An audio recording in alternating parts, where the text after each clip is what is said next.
Hello everyone, welcome back to the Stereotypically Japan podcast. My name is Michael, and I want to discuss some of the different stereotypes and misconceptions about Japan. This week, I want to discuss hospitality. And I also want to apologize for this episode being a week late. I had a lot of things come up recently, so I just didn't have the time to record and edit everything. I do want to keep up a weekly schedule as much and as tightly as possible, but if something does come up again in the future, I'll try to have something prepared just in case. But thank you for your patience. O-mo-te-na-shi, o-mo-te-na-shi, or hospitality for those of you who don't know, is a very big part of Japanese culture. It is such a holistic approach that you can find it anywhere you look. The main factors that encapsulate hospitality are selfless service, to do something without expecting anything in return, extreme attention to detail, even the littlest things matter, and the anticipation of guests' desires and needs, to be able to ensure the customer or guest's happiness no matter what. Firstly, I want to go over a little about hospitality in recent years. I'm sure you all remember the Tokyo Olympics. How could we forget? It coincided with COVID. So actually, I wouldn't blame you if you really did forget about it. At that time, of course before the whole epidemic changed the world, o-mo-te-na-shi was all we heard about, and it was all over the news and the center point of the Olympic bids around 2013. It is such a big part of Japanese culture, so focusing on it as one of the most appealing points of the Olympics was a no-brainer. So much so that o-mo-te-na-shi cutlery was even created for the cafeteria at the Olympic Village. There is a city in Niigata Prefecture called Tsubame, which happens to be the sister city of Dundee, Michigan and Sheboygan, Wisconsin. It produces about 90% of the metal cutlery for the whole country. So the mayor thought it would be a good opportunity to show all of the athletes and foreign visitors what hospitality is and how much Tsubame means to Japan. At the time, most of the cutlery used in the cafeterias for most countries' Olympics Village was plastic, mostly because it was easy to deal with and clean. The mayor wanted to help promote something more environmentally friendly, so using reusable metal cutlery would be a pretty effective way to do so. The next step was to design the cutlery to be used, so this was where the aspect of o-mo-te-na-shi comes in. Japanese people have smaller mouths than people from other countries. So of course there were exceptions like galsone. I don't even want to know how they did the research for that, but it's true. So anticipating the fact that some people might find it a little annoying, imagine eating cereal with a teaspoon or something, they specifically made the heads of the cutlery bigger than in Japan to make it easier for people to use. Honestly, I don't think many people would even care that the fork head or spoon was a little bit smaller in Japan, but it is what it is. They put o-mo-te-na-shi into the design. Also, regarding the decorations, they wanted to make even the underside of the back of the fork look beautiful, the part that's always face down towards the table. There are beautiful cherry blossoms on the bottom, and the top has an image of flying ibis or toki in Japanese, because they have such a cultural significance. But hey, that's what they say, so who am I to judge? But the attention to detail, also part of o-mo-te-na-shi, it's just oozing with it, and it's just cutlery. But that just proves my point, you can find it anywhere. But of course, one could argue that it was for the Olympics, one of the biggest events a country could ever host, so they should be putting that much effort into it. But as I mentioned earlier, almost every other host country used plastic forks and spoons. I'm sure many of you who either live here or have visited have stayed at a traditional Japanese inn or a ryokan. And if you haven't, you should treat yourself. Even if you go just for a quick weekend trip or something, it's worth it, trust me. So, when you arrive, you are greeted and taken care of just like any other hotel, and you check in and are brought to your room, but the real devil is in the details.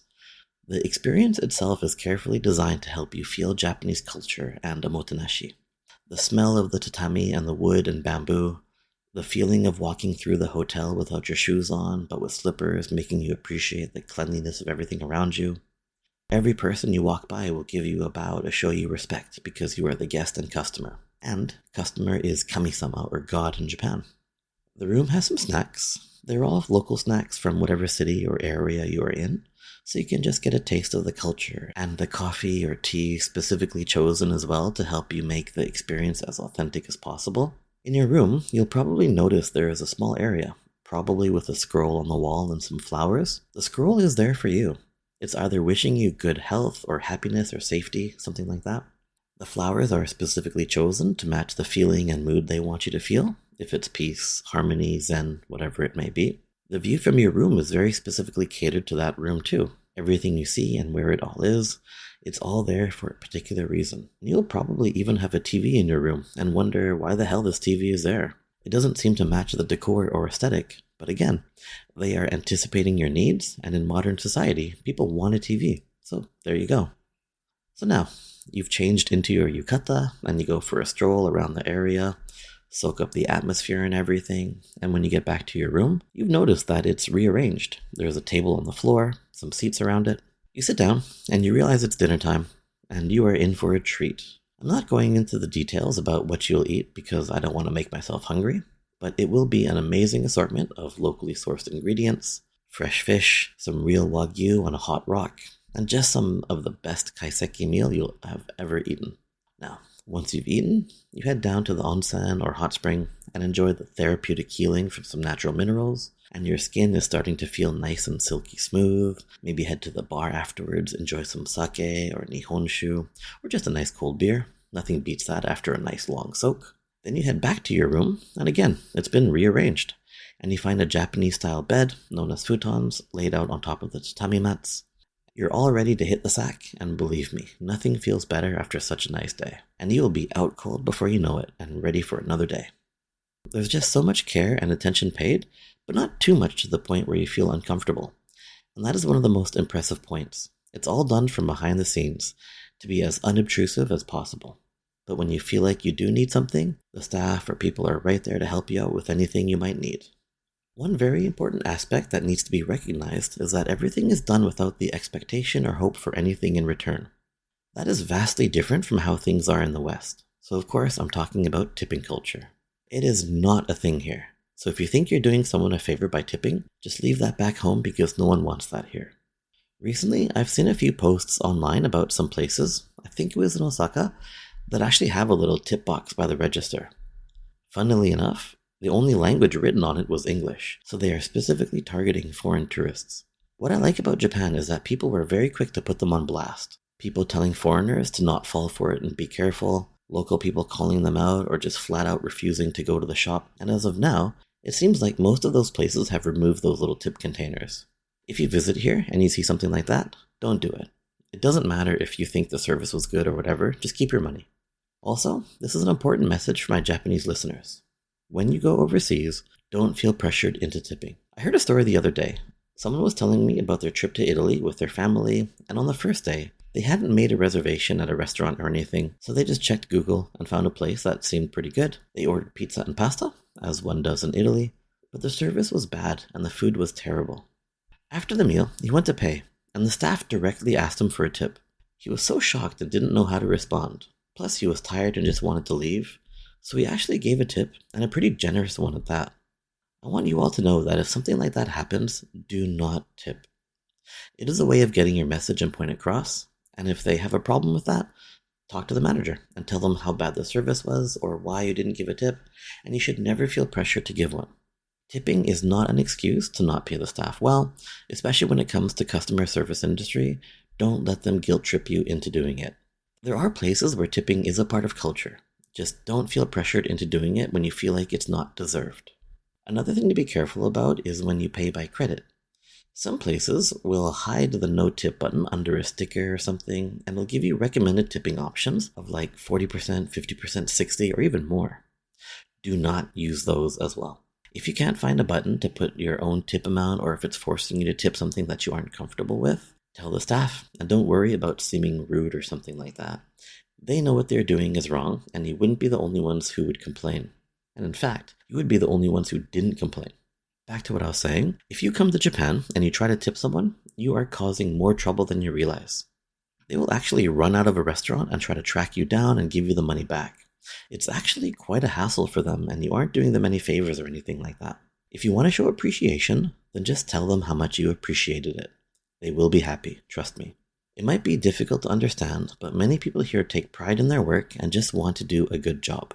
That is another reason for good hospitality here. And like I mentioned in a previous episode about food, that is why your Big Mac will actually look like a Big Mac when you're here.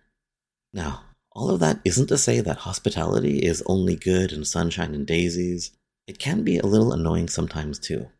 When you go into any shop and the staff yells, "Irashaimase," it can be a little jarring at first. Hell, not even at first. I find it still jarring, even when I hear it, especially when you get a really nasally version. Or when you buy something and the staff walk you to the front of the store, give you your bag and see you off, They stand at the storefront bowing until you're out of sight. If the hallway is long, I've seen people stay bowed for like 3 minutes until the customer is finally out of sight or walks into another shop. Don't even get me started on speed. If you are in any kind of hurry, the o-mo-te-na-shi just takes time, and if you don't have any to spare, it can be really frustrating. If you have 5 minutes and you know exactly what you want and where to buy it, it would still take 10 minutes for them to ring you up, fondle whatever it is that you're buying, and wrap the things up in countless paper, bags, and 4 kinds of plastic. Which is a good segue into the cost of hospitality. And while it doesn't necessarily have a large monetary cost, it does have an environmental cost. Only in the past 5 years or so, they are charging for plastic bags to try to reduce the amount of plastic waste being produced. But in the grand scheme of things, while they charge you for the plastic bag, they're still going to give you a straw, a fork, a spoon, some chopsticks, napkins, whatever it is. And if you go to a bakery, everything will be individually wrapped with wax paper, then a small plastic bag, then put into a bigger plastic bag. Oh boy, if you get a Danish, they'll put some wax paper on that. Put that in a little plastic container. Then put that container in a little plastic bag. Then put that bag into a bigger plastic bag and give you a wet nap, a knife, a fork, something, whatever it is, which also comes in a plastic wrapper. Now, I'll be the first one to admit that I'm not the most environmentally centric person in the world. I will occasionally neglect or forget to turn off the water when I brush my teeth or something like that. But still, I shouldn't have to tell them not to give me so much plastic or wrapping. But rather, if I want it, I should have to ask for it instead. I don't think that it's too much of a hassle, but again, because of o-mo-te-na-shi, they anticipate most people would want that extra service. But I don't know, I find it's pretty split here. About half the people I talk to agree and think it is excessive. But the other half don't really care since it's just the way things are.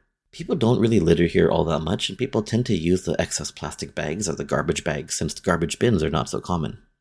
But I think that's more of an excuse than anything else. Also, I walk through Shibuya every day, and there is garbage just literally all over the streets. But when I say people don't litter, I kind of mean in a more general sense. I am interested to know what you all think, so if you let me know via socials or something, do you care or not? While some things are annoying, once you get used to it, it's really hard to go back to a world without o-mo-te-na-shi. When I go to other countries and I go shopping, the staff don't really care sometimes and don't even acknowledge the fact that you came to the store. If you buy something and the staff don't wear white gloves and their dirty little fingers are all over the things that I'm buying. If I go to a bakery somewhere and they just throw all of my bread into a paper bag, I mean, that's okay, but you get what I mean, right? So, the moral of this week's episode is something that I really, truly believe in. If you're going to do something, do it right and be proud of it. Sometimes we have a choice to make, the easy way or the right way. It's tempting to choose the easy way, but if you put time and effort into something, it will pay off in the long run. And if you make the customers happy, if it makes your life better, whatever it may be, just make sure you do what is right. Too many shortcuts will eventually lead you astray. That kind of thinking is what makes o-mo-te-na-shi what it is. It's not simply just hospitality, but it's a way of life. Thank you so much for listening. This has been the Stereotypically Japan podcast, and every week I want to bring topics about Japan from Japan. Next week, I want to talk about entertainment, things like movies, music, the industry itself, and how healthy or not it is. I can't express how much I appreciate all of you for sticking around and for all of your support. If you want to help the podcast out, please share it with others. It really helps so much, more than you can imagine. So until next time, the pleasure has been all mine, so please take care of me and I'll catch you on the flip side. Jane.